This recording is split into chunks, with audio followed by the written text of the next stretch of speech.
patuloy na paglabas ng election survey sa mga kumpanya, inutusan ng COMELEC ang mga kumpanyang ito na ihayag kung sino ang nagbabayad at pasimuno ng mga election survey. Para sa detalye, balitaan mo kami, Noel Perfecto. Isa si Commissioner Elias Yusuf sa mga miyembro ng COMELEC and Bank na nagpasa ng mga naturang resolusyon upang matiyak na hindi nakalalamang ang anumang grupo, partido o kandidato sa pangangampanya para sa parating na midterm and national at local elections sa Mayo 2013. Ang kay Commissioner Yusuf, layunin ng naturang resolution ay para magkaroon ng pantay-pantay ng pangangampanya at na maalis at mawala ang umano'y pagkondisyon ng mga botante kung sino ang mga dapat iboto sa darating na halalan base na rin sa lumalabas ng mga election surveys.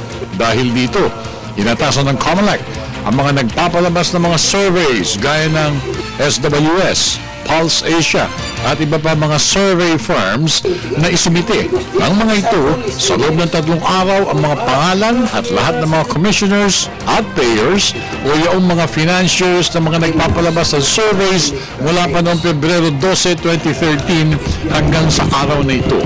Kasama rin na pinasusumite ng COMELEC ang mga pangalan at lahat ng subscribers na pinalabas ng mga surveys.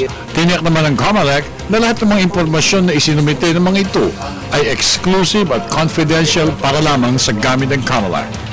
Agad din magkakaroon ng epekto ang naturang resolusyon matapos na ito'y mailabas sa mga pahayagan. In order to prevent suspicion on these surveys, we should divulge that the same the philosophy is not partisan or this has not been funded by the country or motivated.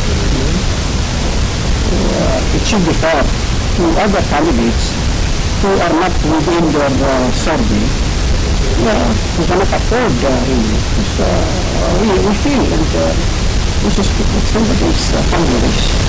Idinagdag pa ng COMELEC and Bank na lahat ng mga lalabag ay kakasuhan ng election offense base na rin sa Fair Election Act. Tungkol naman sa nangyari pag-ambush sa mayor ng Hingoog, dapat lamang aniyang panagutan ng mga NPA ang kanilang ginawa at wala silang karapatang magpatupad ng anumang checkpoint sa bansa. We should tell our people that only the military and that of the country should have a checkpoint. Para sa Telebisyon ng Bayan, ako na si Noel Perfecto.